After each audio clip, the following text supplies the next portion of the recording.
Hi, my name is Chris.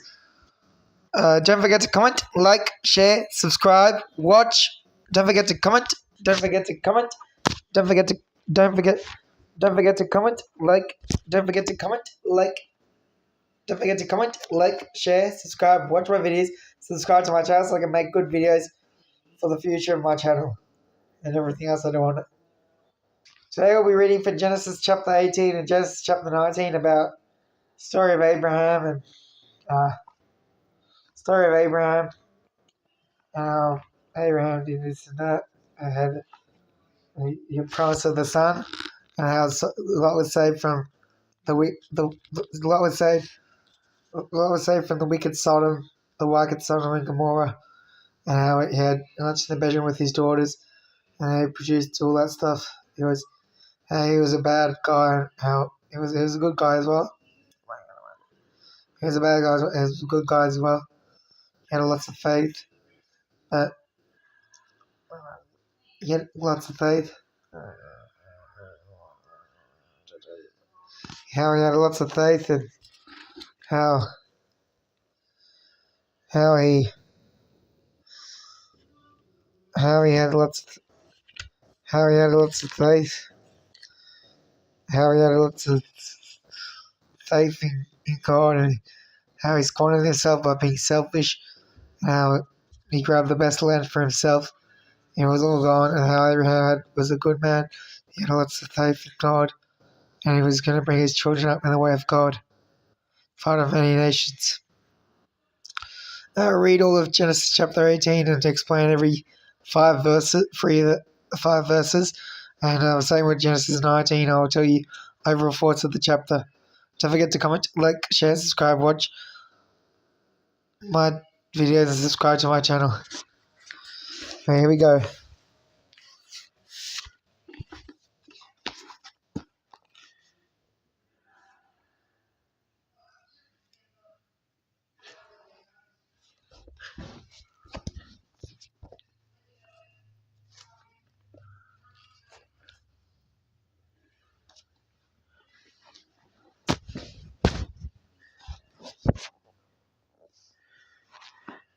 The son is promised to Sarah. The Lord appeared again to Abraham in the oak grove belonging to Mamre. The Lord appeared again to Abraham near the oak grove belonging to Mamre. One day Abraham was sitting at the entrance to his tent during the hottest part of the day. He looked up and noticed 3 men standing nearby. When he saw them, he ran to meet them and welcomed them, bowing low to the ground. "My lord," he said, "if it pleases you, stop here for a while. Rest in the shade of this tree while water is brought to wash your feet. And since you've honored your servant with this visit, let me prepare some food to refresh you before you continue on your journey." Basically, this is the story of how God appeared to Abraham again, like he said he would. The Lord Yahweh God said he would appear to God like he said he would. In the last chapter, he was God going bad for him, and how he appeared to Abraham near the oak grove, which is like a tree belonging to basically that's in Hebron, which is like a few kilometers south of Bethlehem, near Tekoa and near Engedi and many other places. It's not far from those towns. It's in the southern part of Israel today. And Abraham was sitting in the hut one day. This is a real story how he appeared to Abraham, like he said he would again next year, I guess in 2100 BC, sitting at the entrance of his tent, basically, which is the front door of his tent. And it was very hot. It was very humid. It's very humid back in those days, back in that time. And he looked up. Basically, he was watching, and he noticed 3 men. 2 of them were angels, and 1 of them was God. I think that's what research says. 2 of them was angel, and 1 was God. What research says. And basically, When he saw them, he ran to meet. Basically, he rushed out to meet them, and he welcomed them. He gave them a greeting, and he worshipped them. He worshipped God, and he worshipped the two angels. And he said, "My Lord," basically, he's showing good hospitality.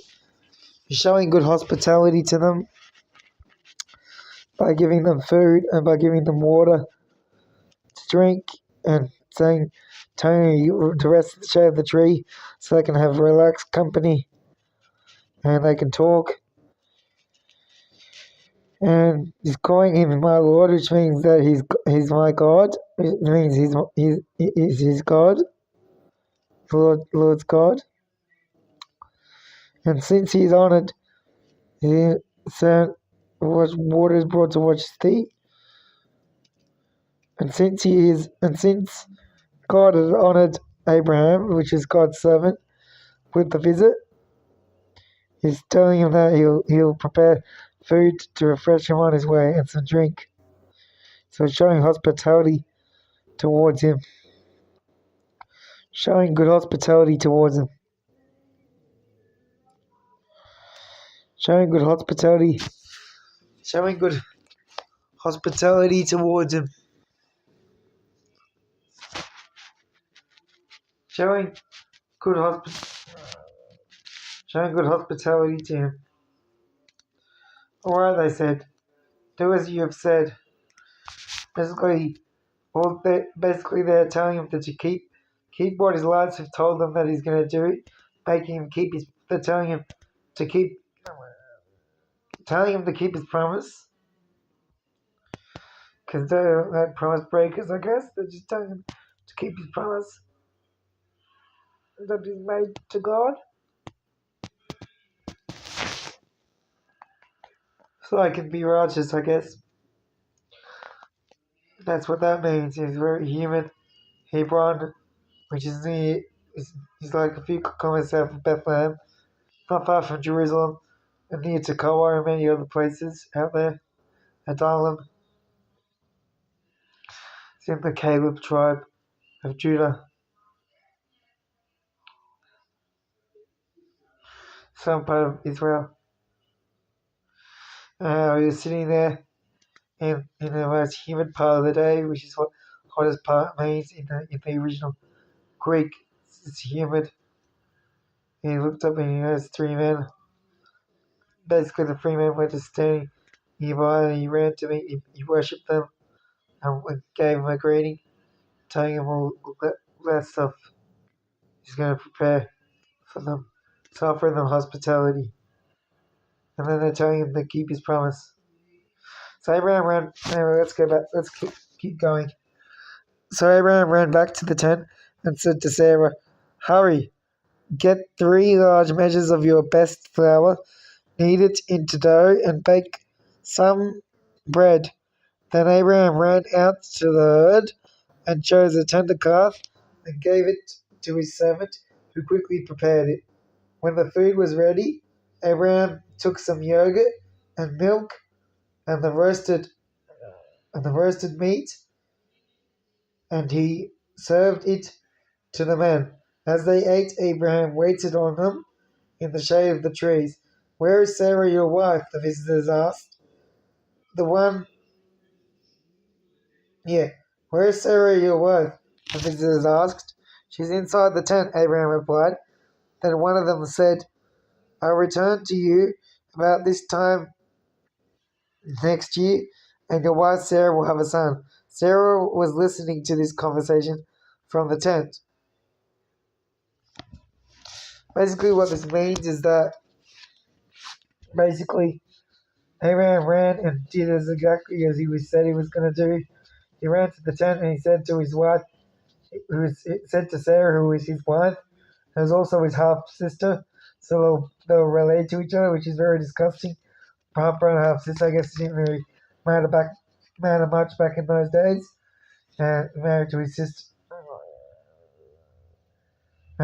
sister. And glory be God. Married to his sister. His wife, telling her to hurry up and get 3 large measures, which I'm not very sure what that is in today's measurements. I think it's a few ounces of best flour, 2 ounces or 2 litres of it, and to knead it into dough to make the bread, telling her to make some bread. Then he went to the herd and got some meat, bread and some meat. He turned a calf, which is like a cow meat, and he gave it to his servant, and quickly prepared it. Basically, his servant went so fast and quickly prepared it. And when the food was ready, Abraham took the yogurt and the milk and the rest of it, he served to the men, and he waited on them. Basically means that he served them and waited for them to finish eating the food in the shade of trees. Waited for them to finish the food. Waited for them to finish the food. Waited for them to finish. Waited for them to finish the food and finish the food in the shade of the trees. Then one of the visitors asked the angels, 2 angels, and God asked, "Where is Sarah, your wife?" Basically, they're asking him where Sarah was, and he said that he's inside the tent. She's inside the tent because that's where she was. And then one of them, when it says one of them, it's talking about God. One of the angels, which we knew was Jesus, was God back in the Old Testament. God in human form said God will return.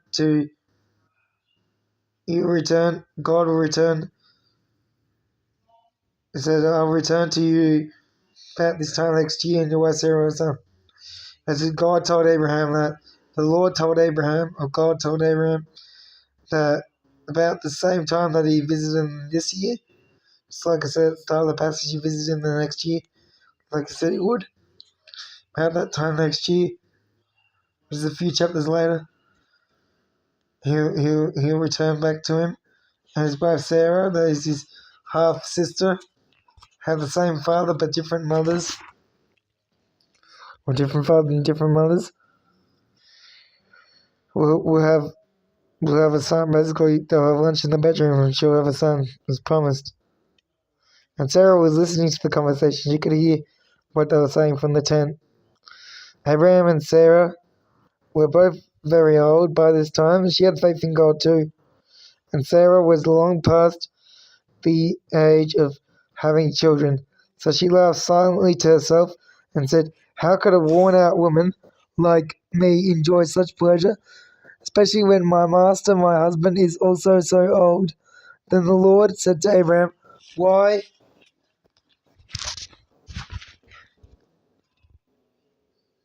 did Sarah laugh?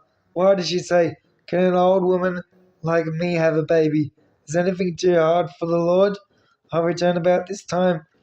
Then the Lord said to Abraham, is also so old. Then the Lord said to Abraham, "Why did Sarah laugh? Why did she say, 'Can an old woman like me have a baby? Is anything too hard for the Lord? I'll return about this time next year, and Sarah will have a son." Sarah was afraid, so she denied it, saying, "I didn't laugh."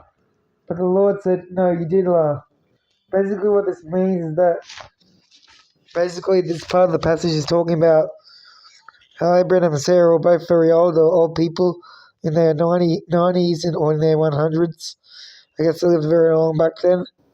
And Sarah was past at the age of having lunch in the bedroom, having children.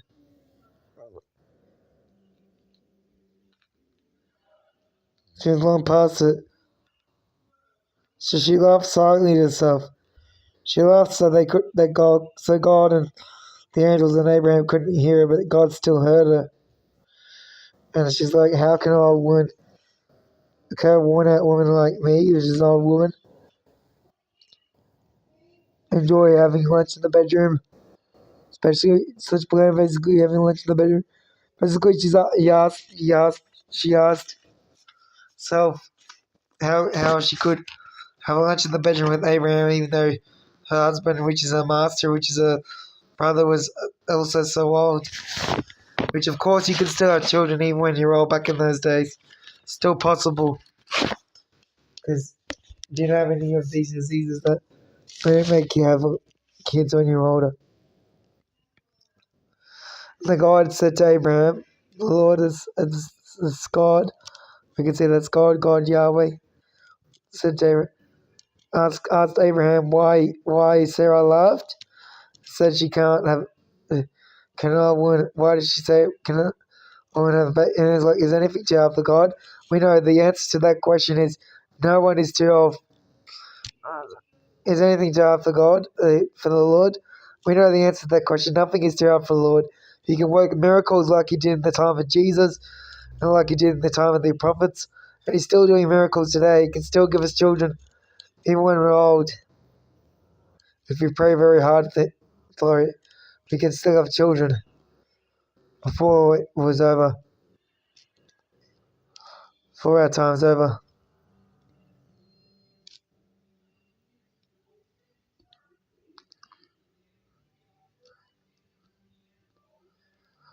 And he said he will return about this time next year. Basically, the same time he visited him this year is going to come next year.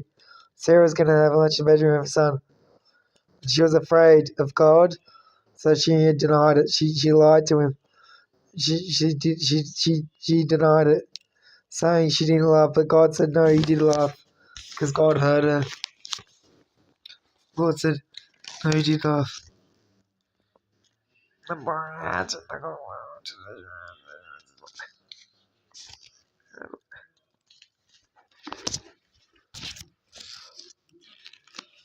Abraham intercedes for Sodom.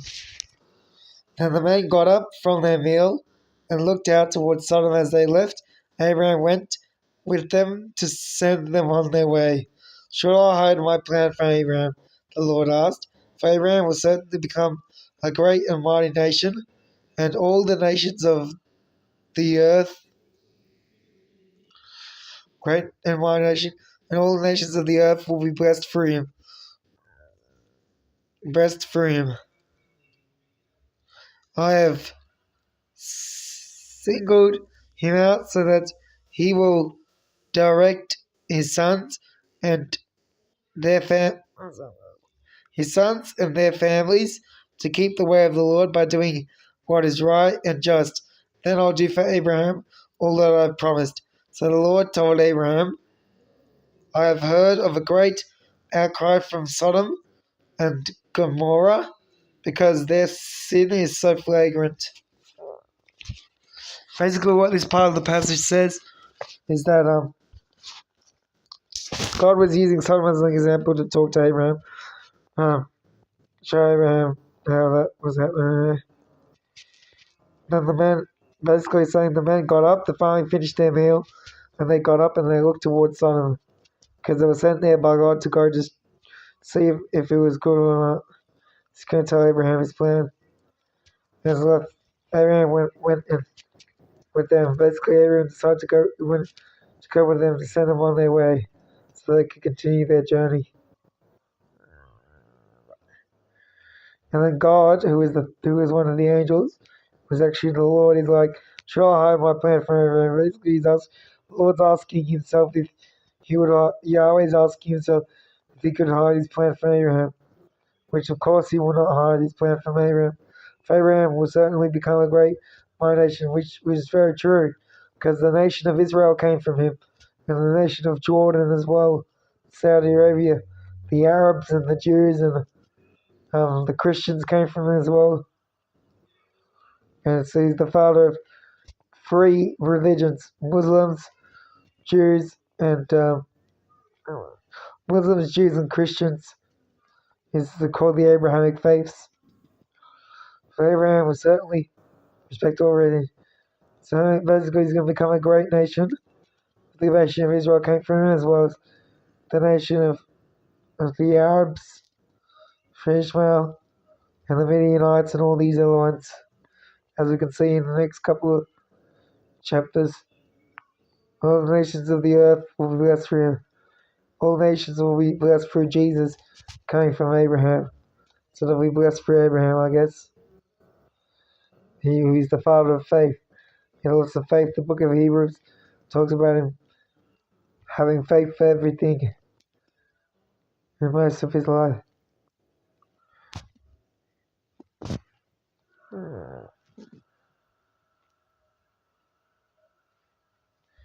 And God singled him out so that he would direct his sons and their families to keep the way of the Lord by doing what is right and just. Basically, what that means is that he singled him out, and so God knows that Abraham's gonna direct his own sons and their families to do what God says and do the way of God by doing what is right and just with what the characteristics of God are. And God's going to do for Abraham all that God has promised because he's the promise keeper, as the I Am Day song has told us. The I Am Day song has told me. That song is called Promises. And it says, so the Lord told Abraham, basically God told Abraham his plan. He said he's heard a great outcry. He's heard a great crying out from Sodom and Gomorrah because their sin is so great, so wicked, and so bad.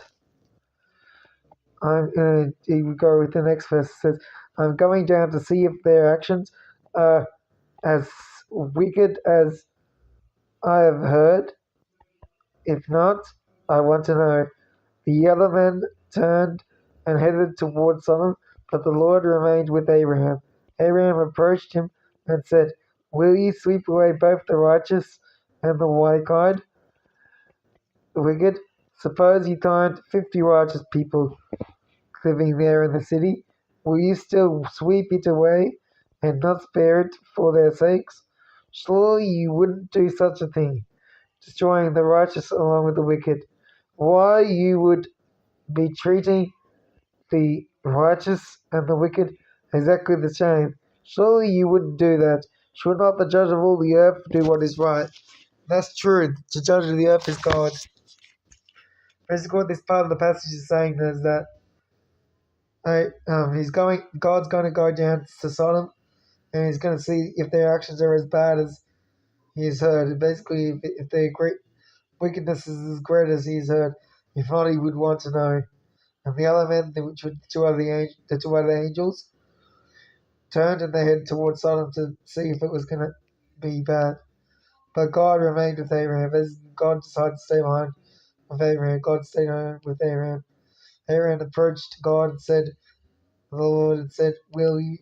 Basically, he asked him a question if he will sweep away both the righteous and the wicked. We know that he will not. We know from research that he will not sweep away both the righteous and the wicked. The Bible says that as well.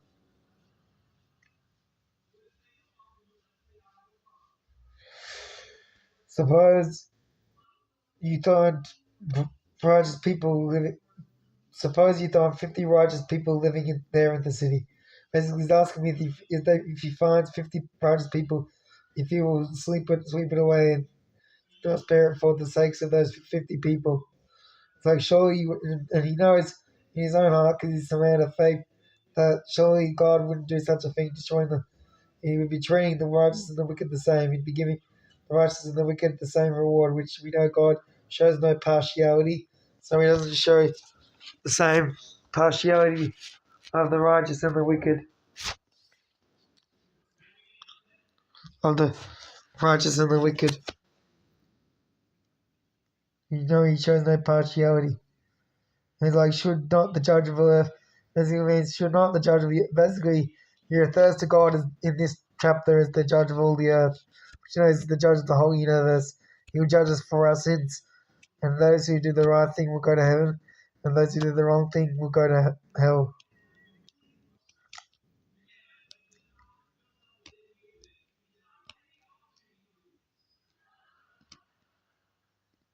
Oh my God.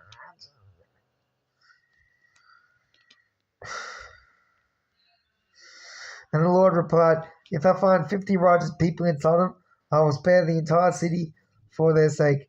Then Abraham spoke again, since I have begun, let me speak further to my Lord, even though I am but dust and ashes.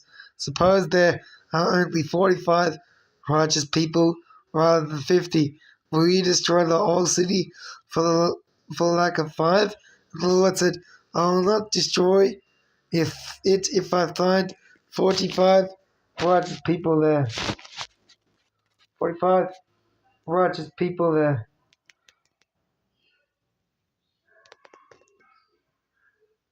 Then Abraham pressed his request further. Suppose there are only 40. And the Lord replied, I will not destroy it for the sake of the 40. Please don't be angry, my Lord, Abraham pleaded. Let me speak.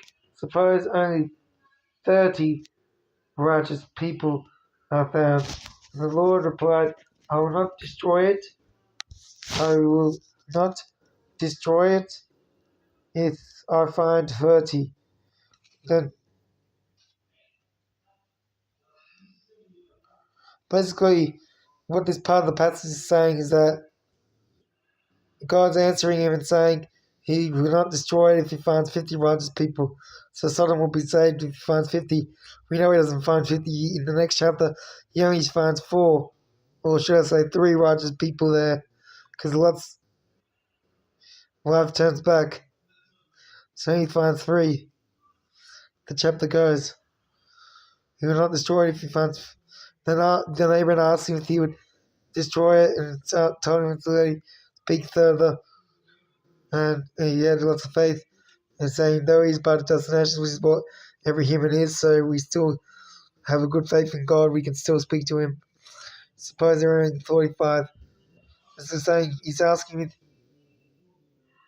if there's 45 righteous people rather than 50. Well, she's asking if there was only 45 except 50. We asked him if he would destroy the city for the lack of 5. If he would destroy the city for 45. And God replied to him, and he was telling Abraham that he would not destroy it if he find 45 righteous there. Basically, Abraham wanted to save his nephew Lot from the city because he knew Lot was a man of faith. And Abraham pressed his request to suppose their own 40. Basically, God, he's asking God if he will destroy it if there are only 40, and God said he will not destroy it if there's for the sake of the 40. He's going to keep the city if there's 40, 30, 40, 45, 50. And the Lord, and it's like, please don't be angry. He's telling God to not be angry with him and let him speak. Suppose only 30 are found there, which you know that only 3 are found there, so they had to destroy the city. And then God's telling he will not destroy it if he finds 30. And let's keep going on to the end of the chapter. Then Abraham said, since I have dared to speak to the Lord, let me continue. Suppose there are only 20. And the Lord replied, then I will not destroy it for the sake of the 20. Finally Abraham said, Lord, please don't be angry with me if I speak one more time. Suppose only 10 are found there. The Lord replied, I will not destroy it. And the Lord replied, then I will not destroy it for the sake of the 10. When the Lord had finished his conversation with Abraham, he went on his way, and Abraham returned to his tent. Basically, what this whole chapter is talking about is that God was using Sodom as an example, as an example of people being wicked, and how showing that Abraham would direct his children through. And basically, that part is like saying, asking if you'll find 30, 20. If he finds 20 there, he will not destroy it for the sake of the 20. So only 10 will be found. And since he's dared to speak to the Lord, and then continued, so he's telling God, he asked him if he only found 20, and God said he will not destroy it for the sake of the 20. And then he asked, he said, don't be angry with me. Let me if I speak one more time. So basically, he's going to have one more talk with him, saying he suppose only 10 are found. And he finished his talk with him, saying he will not destroy it for the sake of the 10, which we know that there was only 3 people, so he to destroy the city. And Abraham, when God had finished his conversation with Abraham, God went on his way. He went back to heaven or back to Sodom. And Abraham returned to his tent. So Abraham went back to his house in Hebron. Basically, this chapter is showing how righteous Abraham was, how he's going to have a son in a year's time. Sarah's going to hear about the promise of the son, how she laughed, how he entertained with hospitality, how he asked God about all these questions about Sodom, and he wanted to save his nephew Lot. How Abraham gave him the right answer, how he cooked in hospitality. That's what that chapter's about. And then I'll read the next one. Then the Lord, that evening, Sodom and Gomorrah destroyed. That evening, the two angels came to the entrance of the city of Sodom. Lot was sitting there, and when he saw them, he stood up. Lot was sitting there, and when he saw them, he stood up to meet them. Then he welcomed them and bowed with his face to the ground. "My lords," he said, "come to my home to wash your feet and be my guests for the night. You may then get up early in the morning and be on your way again." "Oh no," they replied, "we'll just spend the night out here in the city square." But Lot insisted, so at last they went home with him. Lot prepared a feast for them, complete with fresh bread made without yeast, and they ate. But before they retired for the night, all the men of Sodom, young and old, came from all over the city and surrounded the house. Then he shouted to Lot, "Where are the men who came to spend the night with you? Bring them out so we can have sex with them." They shouted to Lot, "Where are the men who came to spend the night with you? Bring them out to us so we can have sex with them." Basically, have lunch in the bedroom with them. Basically, what this chapter is saying, the other chapter is basically they ate food, they ate bread and roasted meat and drank yogurt and milk in those days. That's the food they had in those days. Basically, this chapter, God's coming to Sodom and Gomorrah. The angels came there and they came to the entrance, and Lot was sitting there. And when he saw them, he basically rose up to meet them. And he gave them a greeting, and he worshipped them and said, "My lords." Basically, he's calling them my lords because they're the angels of God. So he calls them his lords. So he's calling them gods. He's showing them hospitality as well. And be his guests. He may get up early in the morning and go. And it's like, no. They're like, "Oh no, we'll just spend night out here in the city square." Basically, they want to spend the night in the city square. But Lot insisted. He was so persistent that at last they went home. And Lot prepared them a feast for them and ate complete with fresh bread made without yeast. Basically, that's unleavened bread, which is what the Israelites ate at the Passover, is what Jesus was for the people of the world, dying for our sins.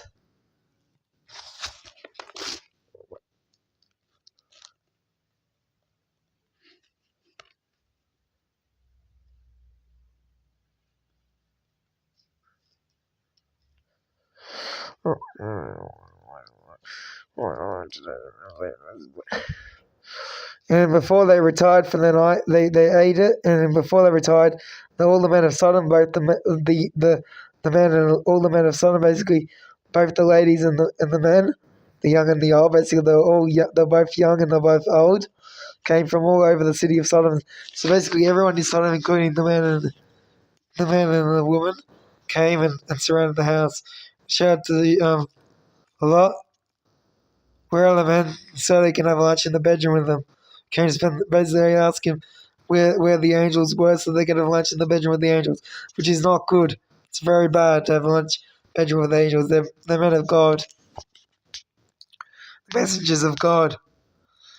Basically, it was an immoral city, having immorality, having lunch in the bedroom with men with men, women with men, and women with women. We know those angels were male, so that was a really wrong thing for him to do, having lunch in the bedroom with them. So Lot stepped outside to talk to them, shutting the door behind him. Please, my brothers, he begged, don't do such a wicked thing. Look, I have 2 virgin daughters.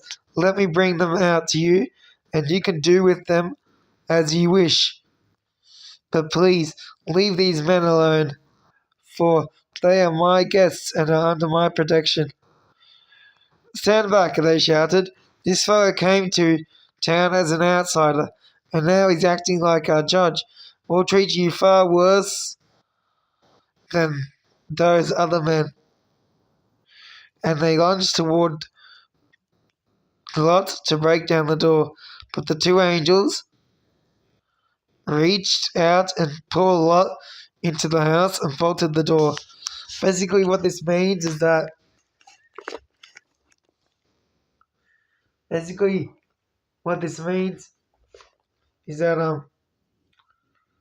Lot went out there to talk to them, and he shut the door. He stepped outside to talk to the men of Sodom, the men and women of Sodom, closing the door behind him. Basically, he shut the door, bolted it behind him, and it's what it says in some translations.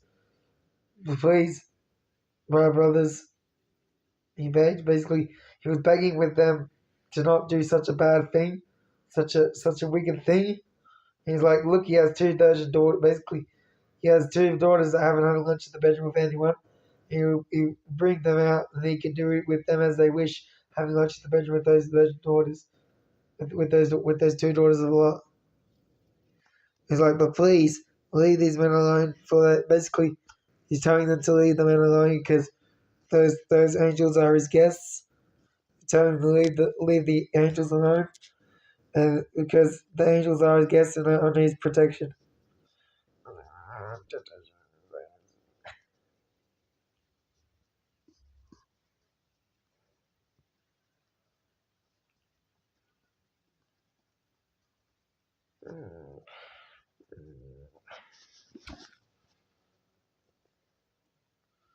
And then he's like, stand back. And he's like, this fellow, basically they're talking to themselves, saying this fellow came to them as an outsider. And truly, he was an outsider.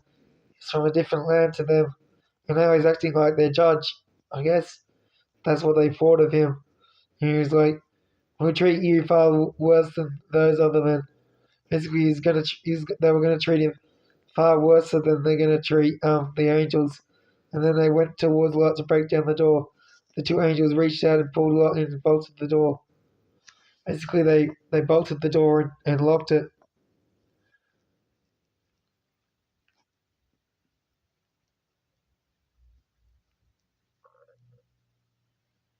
They pulled Lot and bolted down the door. I guess. And let's read this part. Then they blinded all the men, young. Then they blinded all the men, young and old, who were at the door of the house, so they gave up trying to get inside. Meanwhile, the angels questioned Lot. Do you have any other relatives here in the city? They asked. Yeah. Meanwhile, the angels questioned Lot. Do you have any other relatives here in the city? They asked. Get them out of this place. Your sons-in-law, sons, daughters, or anyone else, for we are about to destroy the city completely. The outcry against this place is so great, it has reached the Lord. And some translations it says, reach the ears of God. Reach the ears of the Lord. It has reached the Lord, and he has sent us to destroy it. So Lot rushed out to tell his daughter's fiancés, quick, get out of the city. Quick, get out of the city. The Lord is about to destroy it. But the young men thought he was only joking. At dawn the next morning, the angels became insistent.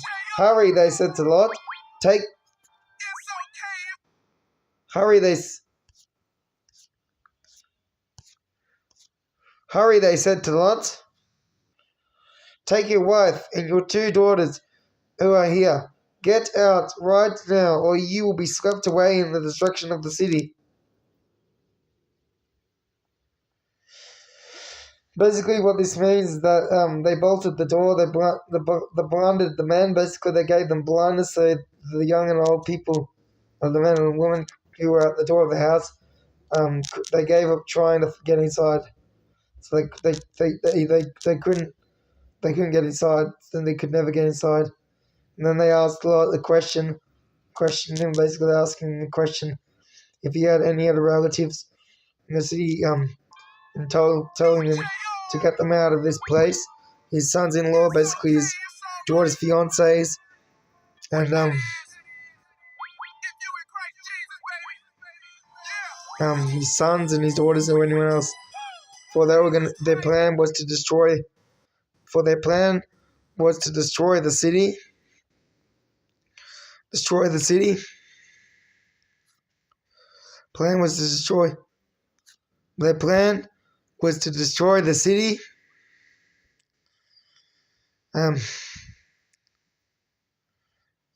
Because completely, and the outcry against this place is so great. Because the outcry against the city was so great, there was so great outcry. The crying out was so great, and it's reached God. In other translations, said it's reached the ears of the Lord. Basically, God's ears have heard this, and he has sent those angels. That's what he does. He sends angels with messages of doom, messengers to destroy cities. Sent them to destroy it. And then Lot rushed out to tell the daughter's fiancés, quick, see the Lord is about to destroy it. He's telling them that God is going to destroy the city, preaching the gospel to them. The young man thought he was only joking, basically thought he was making a joke out of it. Then at dawn, the angels became insistent.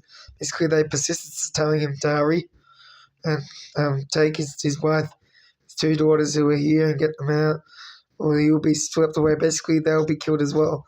So God listened to Abraham and helped save Abraham's nephew Lot from the destruction. And let's read next. When Lot still hesitated, the angel seized his hand and the hands of his wife and 2 daughters and rushed them to safety.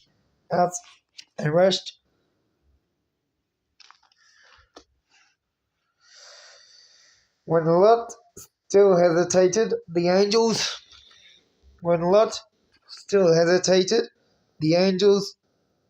seized his hand and the hands of his wife and 2 daughters and rushed them to safety outside the city, for the Lord was merciful. When they were safely out of the city, one of the angels ordered, "Run for your lives and don't look back or stop anywhere in the valley. Escape to the mountains, or you'll be swept away." "I know, my Lord, you have been so gracious to me and saved my life, and you have shown such great kindness. But I cannot go to the mountains. Disaster would catch up to me then. And I would soon die. See, there is a small village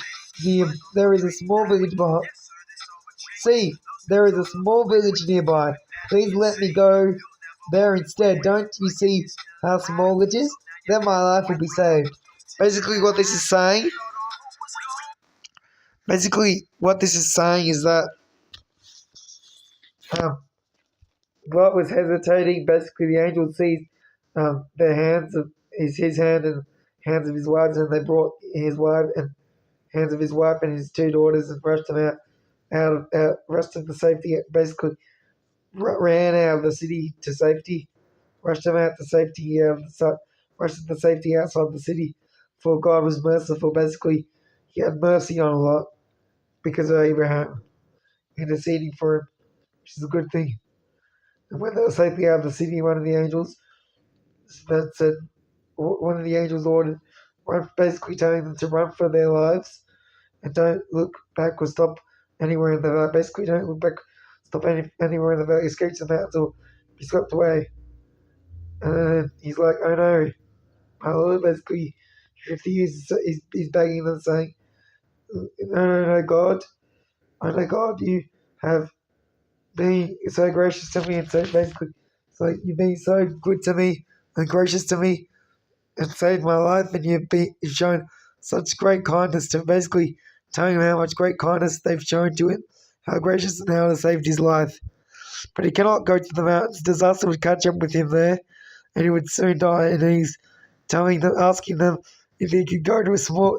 Telling them there's a small village, and asking them if he could go there instead. And don't you see how small then his life will be saved? The angels will answer in the next couple of times as well.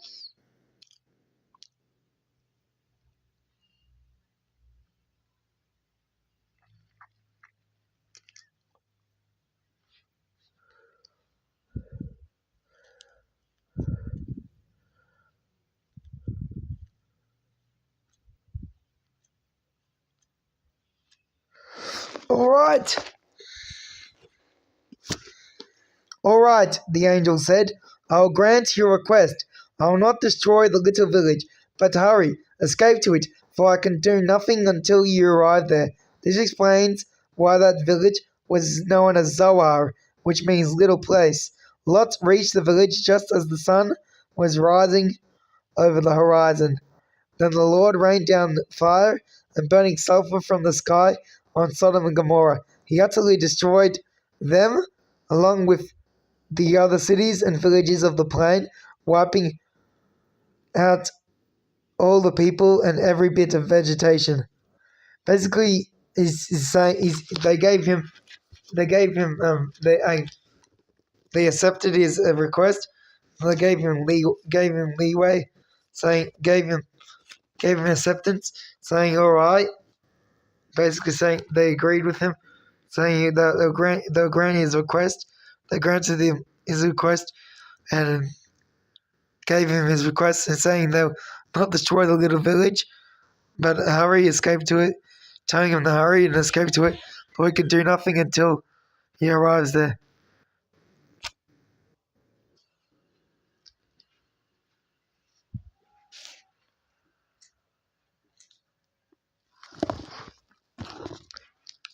You can rush there.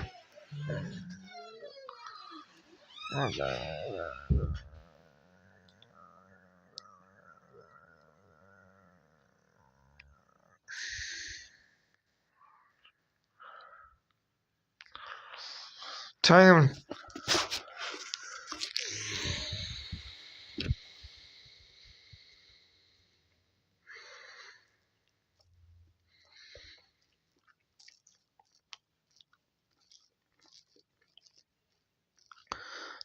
to hurry and escape to it, for he can do nothing until he arrives there. And that explains to us why that village was known as Zoar, because it was a very little place. That's why they named the city Zoar. It's in the land of Jordan, country of Jordan today. It says that Lot reached the village just as the sun was rising over the horizon.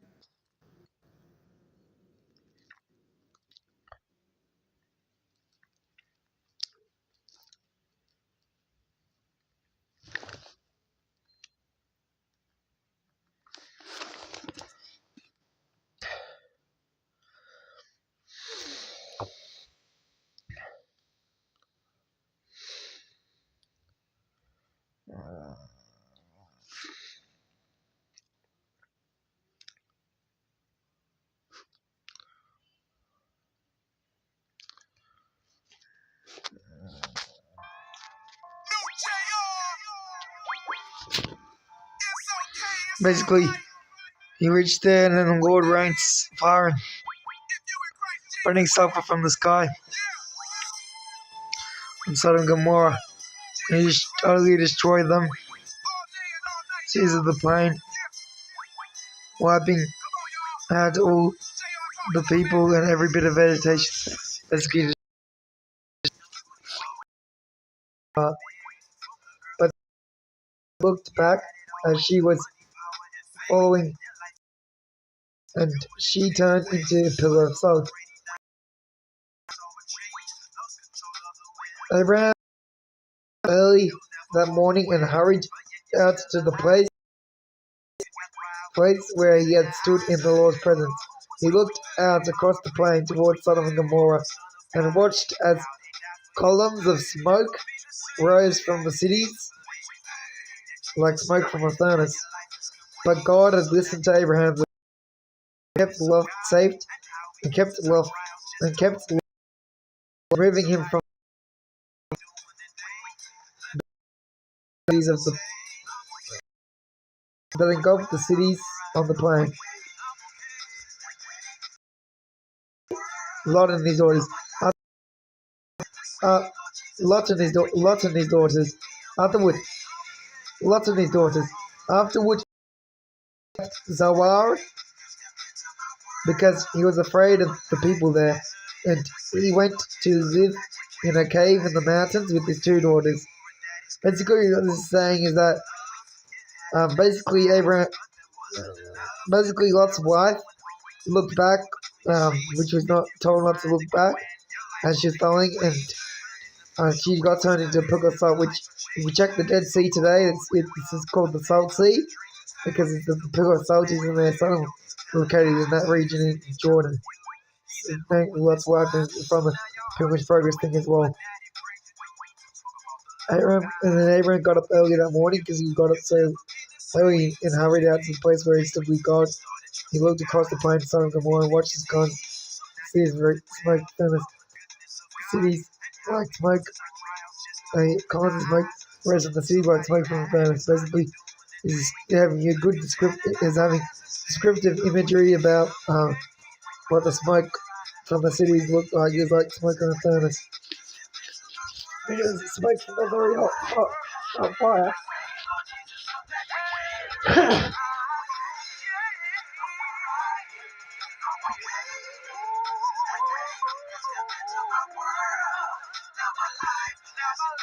But God had listened to basically God had listened to Abraham's request. Basically, God respected Abraham's request and kept his nephew Lot safe, moving him from the disaster that engulfed the city. And then afterward Lot left Zoar because of the people there, and he was afraid they would be wicked as well. He went to live in a cave in the mountains, which is the last we hear of him is that he in that cave in the mountains with two daughters. One day the older daughter said to her sister, there are no men left anywhere in this entire area, so we can't get married like everyone else. And our father will soon be too old. To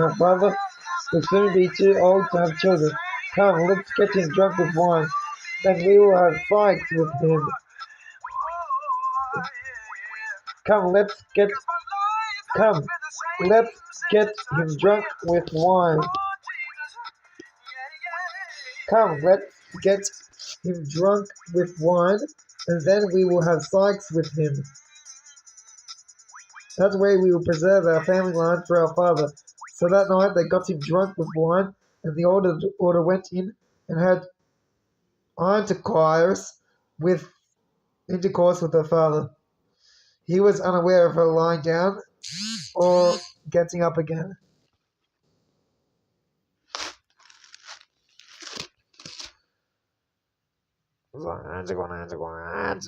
Had lunch in the bedroom with them, basically. We could have lunch in the bedroom with him. That way we'll preserve our family line through our father. So that night they got him drunk with wine, and the old daughter went in and had lunch in the bedroom with her father. He was unaware of her lying down or getting up again. The next morning, the older sister said to the younger sister. The next morning, the older daughter said to the next morning, the older daughter said to her younger sister, "I had Sykes with our father last night. Let's get him drunk with wine again tonight, and you go in and have Sykes with him. That way we will preserve our family line through our father." So that night, they got him drunk with wine again, and the younger daughter went in and had intercourse with him. As before, he was unaware of her lying down or getting up again. Basically, the wine had made him forget about that his daughters were having lunch in the bedroom with him. Basically, they said that the older daughter said to his sister, basically they had a plan, saying that there's no man left anywhere in this area where they are, and so they can't get married. And he thought it would be too old to have lunch in the bedroom. It's like, come let us get him drunk with wine, basically make him drunk so he can do bad things. Make him drunk, wine, and then we can have lunch in the bedroom with him. That way, we will preserve our. Basically, they're gonna want to preserve their lineage through their dad. So that night, they got him drunk and they had lunch in the bedroom with him. And they got him drunk, and the old daughter had lunch in the bedroom with him and gave birth to a son. They having lunch in the bedroom, he was unaware of her getting up again.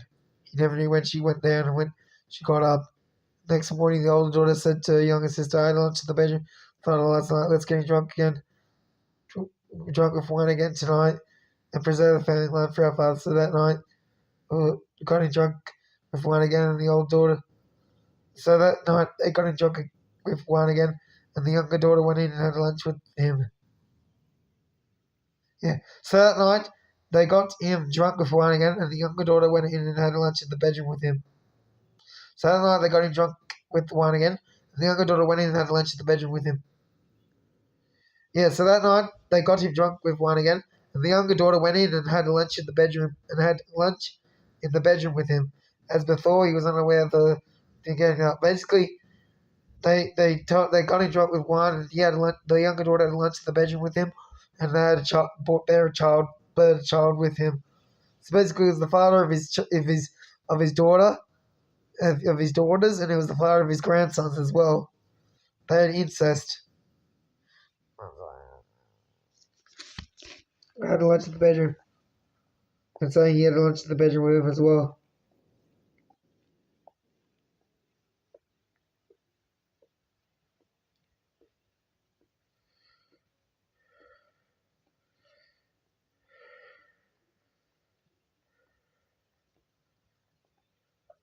And all that. He's rather lying down and getting up. As a result, both of Lot's daughters became pregnant by their own father. When the older daughter gave birth to a son, she named him Moab. He became the ancestor of the nation now known as the Moabites.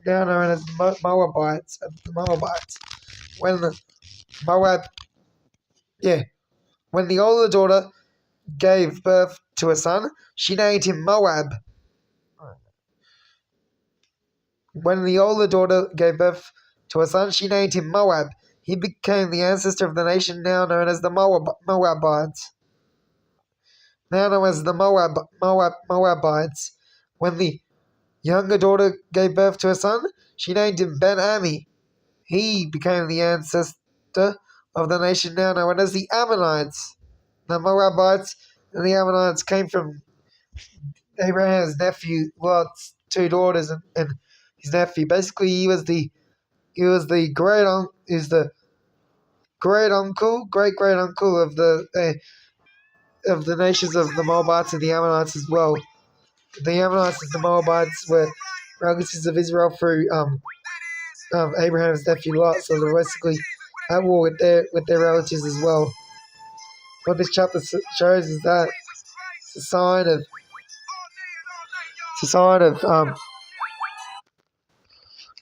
of having that you shouldn't have incest. You shouldn't have a lunch in the bedroom with thinking that's very wrong, and how Sodom was wicked, and how the bad man comes to ruin his own family, and a good man has faith, has what is promised to him, and how God humbled Abraham's request and kept Lot safe for removing him from the disaster that engulfed the cities of the plain.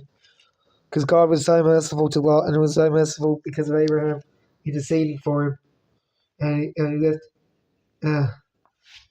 he married anyone else in the other side of the city. And I guess that's the end of the video. Don't forget to comment, like, share, subscribe. Use Sodom as an example. and how yeah, all that stuff. Don't forget to comment, like, share, subscribe. Watch one of these and subscribe to my channel so I can make good videos. See you in the next one. Catch ya. Bye.